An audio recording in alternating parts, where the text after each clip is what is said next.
Hello दोस्तों, आप लोग कैसे हैं। आज का क्लास अध्याय 3 राजनीतिक शास्त्र। लोकतंत्र में क्या है? लोकतंत्र में प्रतिस्पर्धा एवं संघर्ष। हम लोग अध्याय 3 का राजनीतिक शास्त्र का अध्याय 3 हम लोग पढ़ रहे थे, जिसमें कि अध्याय 3 का राजनीतिक शास्त्र का अध्याय 3 का ऑब्जेक्टिव हम लोग पहले ही कंप्लीट कर चुके हैं।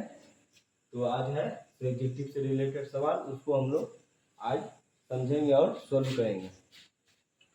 तो चैप्टर का नाम क्या था? लोकतंत्र में प्रतिस्पर्धा एवं संघर्ष, और अध्याय 3 राजनीतिक शास्त्र का। हम लोग बिना देर किए हुए अपना क्वेश्चन की तरफ बढ़ते हैं और उसको समझते हैं। तो पहला क्वेश्चन में क्या है? दल बदल कानून क्या है? पहला क्वेश्चन क्या है? दल बदल कानून क्या है, इसको समझते हैं। दल बदल कानून क्या है? तो दल बदल कानून जो है, जब एक संसद या एक विधायक अपने दल को छोड़कर एक नया दल बना लेता है, उसी को ही दल बदल कानून कहते हैं। यानी अपनी पार्टी छोड़कर दूसरे पार्टी में शामिल हो जाते हैं, उसे दल बदल कानून कहते हैं। तो सिंपल सा भाषा में लिखा हुआ है, उत्तर में है दल बदल कानून क्या है? तो जब संसद या विधायक अपने दल को छोड़कर दूसरे दल में या नया दल बनाकर नया दल बना लेते हैं, उसे दल बदल कानून कहते हैं। सिंपल में लिखना है इसको। दल बदल कानून क्या है? सिंपल में, जब एक संसद या विधायक अपने दल को छोड़कर एक नया दल बना लेते हैं, उसे दल बदल कानून कहते हैं। ये क्वेश्चन आसान क्वेश्चन था, इसको चंद मिनट में ही जवाब दे दीजिएगा। अगला क्वेश्चन है 2 नंबर, इसको समझते हैं। भारत किसान यूनियन की मुख्य मांगे क्या थी? भारत किसान यूनियन जो था, उसका मुख्य मांग क्या था? भारत किसान यूनियन का मुख्य मांग क्या था? तो भारत किसान यूनियन का जो मुख्य मांग था, तो पहला जो मांग था मुख्य तो गन्ने एवं गेहूं के सरकारी खरीद मूल्य में बढ़ोतरी की जाए। यानी गन्ने और गेहूं के सरकारी मूल्य में उसमें बढ़ोतरी की जाए। क्या सामान जो पहले से था, गन्ना और गेहूं, उसमें बढ़ोतरी की जाए। जो पहले दाम था उससे दाम से वो दाम थोड़ा बढ़ाया जाए, इसीलिए वही मांग था। पहला पॉइंट में है, इसका 3 पॉइंट में लिखे हुए, गन्ने एवं गेहूं के सरकारी खरीद मूल्य में बढ़ोतरी की जाए, यानी सरकारी खरीद मूल्य में बढ़ोतरी की जाए। अगला था 2 नंबर में, कृषि उत्पादक के अंतर राज्य आवाजाही पर लगी पाबंदी को समाप्त करना। यानी कृषि उत्पादन जो होता था, उसमें जो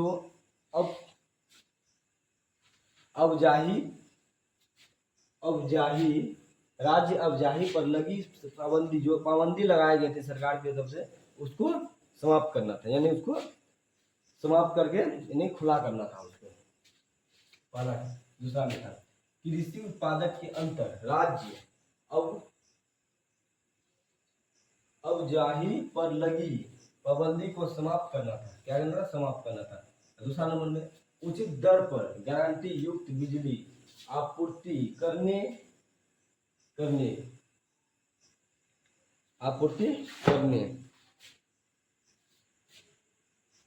यानी उचित दर पर गारंटी युक्त बिजली आपूर्ति करने, यानी आपूर्ति करने। क्या करना? आपूर्ति करने। क्या था? उचित दर पर गारंटी युक्त बिजली आपूर्ति करने। उचित दर पर गारंटी युक्त बिजली आपूर्ति करने। क्या करना? आपूर्ति करने।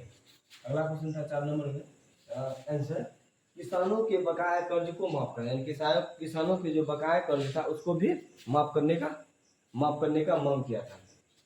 और दूसरा में था, किसानों के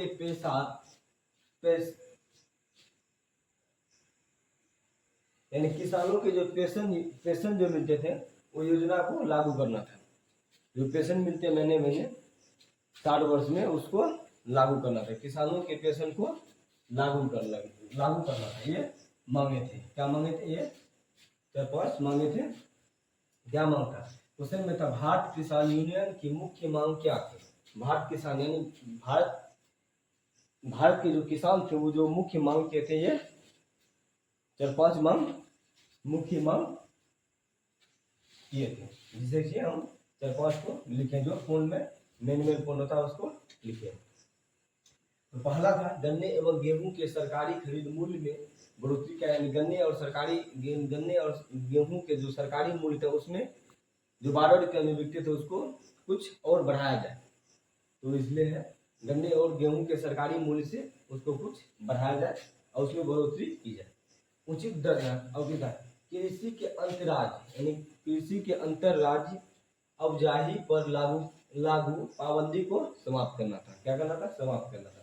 और दूसरा तीसरा उचित दर पर गारंटी युक्त बिजली आपूर्ति करना था। उचित दर पर गारंटी युक्त बिजली आपूर्ति करना था, यानी पूरा करना था। किसानों के बकाया कर्ज माफ करने, यानी किसानों के जो बकाया कर्ज था, जो किसान जो बैंक से कर्ज लेते हैं उसको माफ करने का भी मांग था। किसानों के पेंशन योजना लागू करना, यानी किसानों का पेंशन योजना को भी लागू करना था। ये समझ में 2 नंबर। 3 नंबर में है राजनीतिक दल की परिभाषा दे, यानी राजनीतिक दल में जो परिभाषा होता है उसको परिभाषा दे।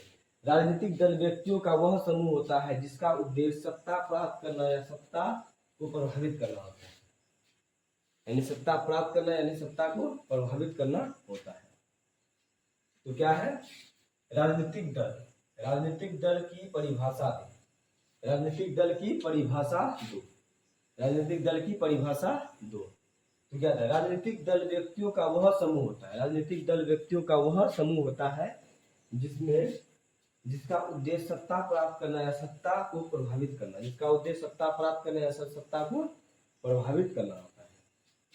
तो सिंपल में था राजनीतिक दल। राजनीतिक दल की परिभाषा दो। तो राजनीतिक दल व्यक्तियों का वह समूह होता है जिसका उद्देश्य सत्ता प्राप्त करना या सत्ता को प्रभावित करना होता है। सत्ता प्राप्त करना या सत्ता को प्रभावित करना होता है। ये समझ लिया हम लोग। 1 से लेकर 3 नंबर तक कंप्लीट हो गया। अगला है 4 नंबर, इसको समझते हैं। अगला है 4 नंबर, उसको समझते हैं। 3 नंबर तो समझ में आ गया, तो चंद मिनट में इसको जवाब दे दीजिएगा। अगर एक बार में नया था इसको वीडियो दोबारा रिपीट करके आप लोग देख सकते हैं। 3 नंबर में क्या है? राजनीतिक दल की परिभाषा दो। राजनीतिक दलों की परिभाषा दो। राजनीतिक दल व्यक्तियों का वह समूह होता है। क्या लिखना है? राजनीतिक दल व्यक्तियों का वह समूह होता है जिसका उद्देश्य सत्ता प्राप्त करना या सत्ता को प्रभावित करना होता है। सत्ता प्राप्त करने और सत्ता को प्रभावित करना होता है। 4 नंबर में इसका जवाब दे देंगे। अगला है 4 नंबर। बिहार में हुई छात्र आंदोलन का प्रमुख कारण क्या था? बिहार में जो हुआ छात्र आंदोलन, इसका प्रमुख कारण क्या था? बिहार में जो हुआ था छात्र आंदोलन, उसका प्रमुख कारण क्या था? उसको समझते हैं। बिहार में हुई छात्र आंदोलन का प्रमुख कारण क्या था? तो प्रमुख कारण था 1971 में आम सभा चुनाव में कांग्रेस के नेता ने इंदिरा गांधी ने गरीबी हटाओ का नारा दिया था। क्या दिया था? गरीबी हटाओ का नारा दिया था। 1971 में जो इलेक्शन हुआ था उसमें इंदिरा गांधी यानी कांग्रेस के नेता इंदिरा गांधी ने गरीबी हटाओ का नारा दिया था, जिसमें वो अपने बहुमत प्राप्त किए थे, यानी विजय हुआ था, यानी सत्ता प्राप्त किए थे और गरीबी हटाओ का नारा देके अपने सरकार बनाए थे और बहुमत प्राप्त किए थे। सरकार बनाई 1974 में बेरोजगारी, भ्रष्टाचार, अनाज की कमी, किस्तों में वृद्धि बढ़ने लगी। बेरोजगारी, भ्रष्टाचार, अनाज की कमी, बेरोजगारी, किस्तों में वृद्धि बढ़ने लगी, जिसके खिलाफ बिहार के छात्रों के सरकार के विरुद्ध आंदोलन करना पड़ा। जिसके खिलाफ बिहार के छात्रों ने सरकार के विरुद्ध आंदोलन करना पड़ा। क्या करना पड़ा? आंदोलन करना पड़ा। समझ लिया आपने? तो चलिए क्वेश्चन की तरफ बढ़ते हैं। क्वेश्चन में क्या? बिहार में हुई छात्र आंदोलन का प्रमुख कारण क्या है? प्रमुख कारण क्या है? उत्तर में है 1971 की आम सभा चुनाव में। 1971 में जो आम सभा चुनाव हुआ था, कांग्रेस ने गरीबी हटाओ का नारा दिया। कांग्रेस ने गरीबी हटाओ का नारा देकर लोकसभा में बहुमत प्राप्त करके सरकार बनाई। क्या बनाई? बहुमत प्राप्त करके अपना सरकार बनाई। किसके पार्टी ने बनाई? कांग्रेस के पार्टी। किसका विरुद्ध? गरीबी हटाओ का नारा देके अपना सरकार बनाई। मार्च 1974 में बेरोजगारी, सरकार कब बना? 1971 में। और मार्च 1971 में, या मार्च 1971 में बेरोजगारी, भ्रष्टाचार, अनाज की कमी, किस्तों में वृद्धि बढ़ने लगे, किस्तों में वृद्धि बढ़ने लगे, क्या लगे, जिसके खिलाफ बिहार के छात्रों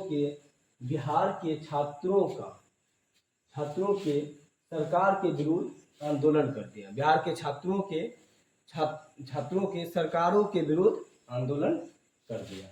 क्या कर दिया? आंदोलन कर दिया। कहाँ का आदमी किया था? बिहार के। क्योंकि बिहार में कोई तो फैक्ट्री और कोई को तो कारोबार नहीं है, जिसके कारण से यहाँ पे बेरोजगारी बहुत ज्यादा है बिहार में, इसलिए बिहार के आंदोलन, सरकारों के विरुद्ध आंदोलन कर दिया। अगला है 5 नंबर, सूचना के अधिकार आंदोलन मुख्य विशेषता क्या थी? यानी सूचना के अधिकार आंदोलन का मुख्य विशेषता क्या थी? सूचना के अधिकार आंदोलन का मुख्य विशेषता क्या थी? सूचना के अधिकार आंदोलन का मुख्य विशेषता क्या थी? सूचना का अधिकार कानून 2005 में लागू हुआ। सूचना का अधिकार कानून 2005 में लागू हुआ था। कब हुआ था? 2005 में कानून लागू हुआ था, जिसका उद्देश्य सरकारी कार्यालय विभिन्न सूचनाएं, पंचायती राज की योजनाएं की जानकारी आम आदमी प्राप्त कर सकते थे। यानी क्या करते थे? आम आदमी, यानी हम लोग के जैसे आदमी वो जानकारी प्राप्त कर सकते थे। तो हम लोग चलते हैं क्वेश्चन की तरफ बढ़ते हैं। क्वेश्चन में क्या पढ़ते उसको समझते हैं। सूचना के अधिकार आंदोलन मुख्य विशेषता क्या थी? सूचना के अधिकार आंदोलन की मुख्य विशेषता क्या थी? उत्तर में है सूचना का अधिकार कानून 2005 में लागू हुआ। सूचना के अधिकार कानून 2005 में लागू हुआ, जिसका उद्देश्य सरकारी कार्यालय, जिसका उद्देश्य क्या था? सरकारी कार्यालय विभिन्न सूचनाएं, पंचायती राज की योजनाएं की जानकारी आम आदमी प्राप्त कर सकते थे। आम आदमी प्राप्त कर सकते थे।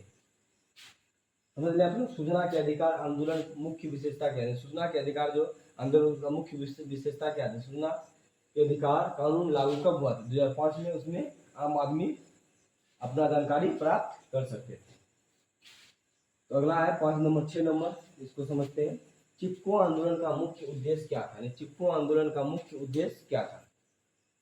तो अंगूर के पेड़ काटने के विरोध, यानी अंगूर के पेड़ काटने के विरोध, अंगूर के पेड़ काटने के विरोध, अंगूर के पेड़ काटने के विरोध। पहला पॉइंट में क्या था? अंगूर के पेड़ काटने के विरोध, अंगूर के पेड़ काटने के विरोध। और दूसरा में आर्थिक शोषण से मुक्ति, आर्थिक शोषण से मुक्ति, यानी आर्थिक शोषण से भी मुक्ति करना।